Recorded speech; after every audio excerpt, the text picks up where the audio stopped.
Morning everyone, সবাই কেমন আছো? আশা করি সবাই খুব ভালো আছো। আমিও ভালো আছি। কান্ত ব্লগে তোমাদের সবাইকে তোমরা যেখান থেকে দেখছো তাদেরকে অসংখ্য অসংখ্য ধন্যবাদ। তোমাদের মূল্যবান সময় থেকে আমার একটু সময় বের করে পুরো ভিডিওটা দেখার জন্য। সকাল সকাল উঠে পড়ছি। কালকে প্রচণ্ড গরম ছিল, আজকে গরম নাই। খুব সুন্দর বৃষ্টি হলো, কালকে থেকে হচ্ছে। এখন আর বৃষ্টি নাই, কিন্তু ঠান্ডা ঠান্ডা ওয়েদার, খুব ভালো লাগছে। দেখো অপরাজিতাটা কি সুন্দর ফুল ফুটছে। ফুলটা আজকে তুলতে আসলাম, মায়ের চরণে দেবো। আজকে বুধবার, দিনটা শুরু করে দিলাম। শুভ নবমী, সবাইকে নবমী অনেক অনেক শুভেচ্ছা রইল। আশা করি আজকের দিনটা তোমাদের মঙ্গলময় হবে, এই কামনায়। Have a nice day. চা করে নিয়ে আসলাম, গরম গরম দুধ চা। এক কাপ চা খেয়ে তারপরে স্নানে যাব। চলো চাটা খেয়ে নিই।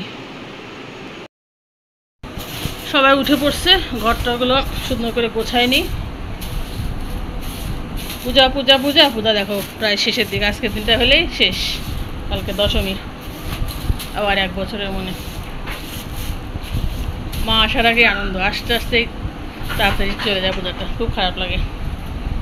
চলো গোছায় গাছাই নি। ঘরে কাজ সেরে ঘর বাড়ি সব পরিষ্কার করে মুছে টুছে স্নান করে চলে আসলাম পুজোর কাছে। এই যে মাকে দিলাম নাড়ু, মোয়া, মুরকি, তারপরে এই যে ফল টল দিয়ে মাটির প্রদীপ দিয়ে সুন্দর করে নবমীর পূজাটা সেরে নিলাম।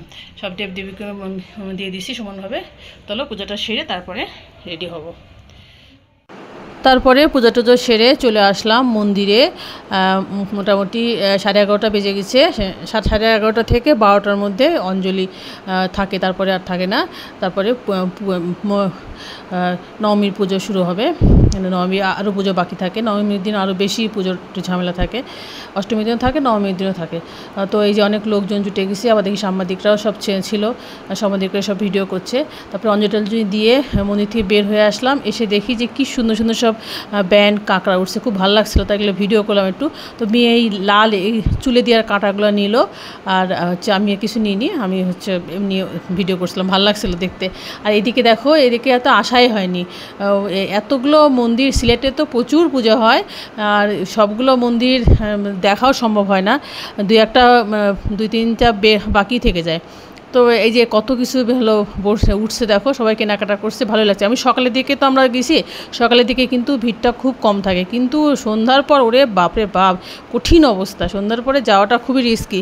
তো সন্ধ্যার পর আমরা কাছে করলে মন্দিরে একটু যেয়ে বসে থাকি, আরতি টারতি দেখি, ভালো লাগে। আর এত দুই বেলা করে যাওয়া, ভীষণই টায়ার্ড হয়ে গেছি সব আমরা। এই মানে মজা তো লাগে, কিন্তু ওই যে বাসায় আসার পর ভীষণই ক্লান্ত লাগে।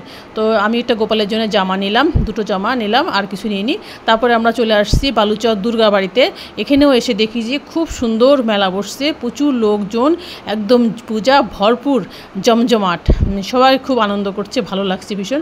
ওই যে টিলার উপরে দেখছো, ওখানে মায়ের মন্দির, তো ওখানে উঠতে হবে। উঠতে কিন্তু বেশ একটু কষ্টই হয়, অনেকগুলো সিঁড়ি পার হয়ে যেতে হয়।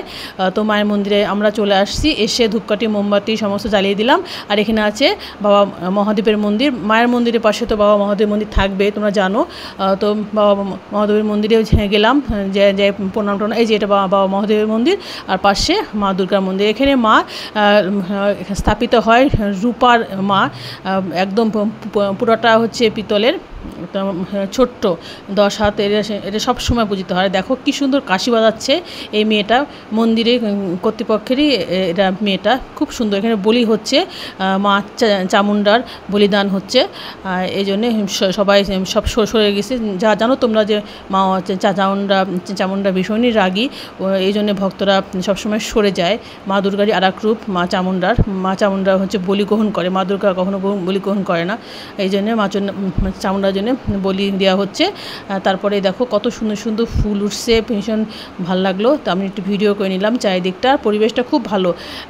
এদিকে ভীষণ ঠান্ডা ঠান্ডা একটা ওয়েদার আছে, প্রচুর গাছপালা আছে, তো আর টিলার উপরে যেহেতু খুব ভালো লাগে।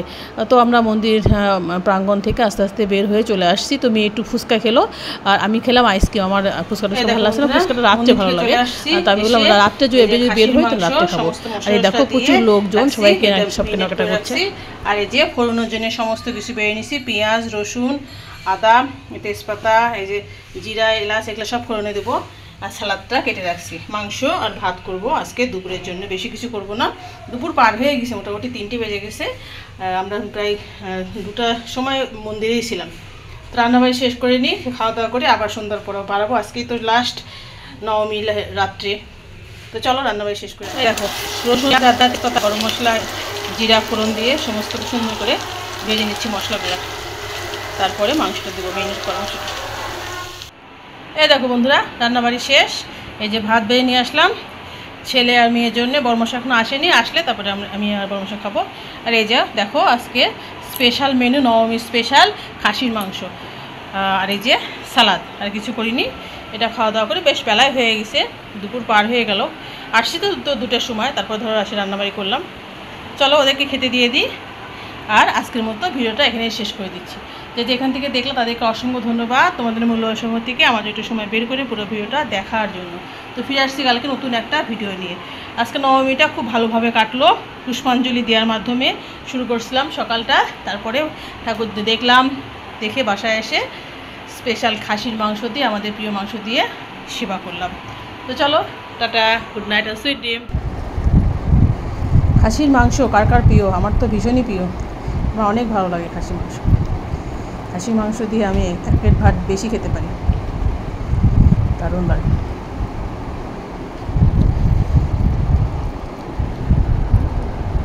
দেখো আরও ভালো লাগে চর্বিটা, যদিও চর্বি খেতে মানা, কারণ বেশি চর্বি খাওয়া ঠিক না, তারপরেও ভালো লাগে। চলো টাটা।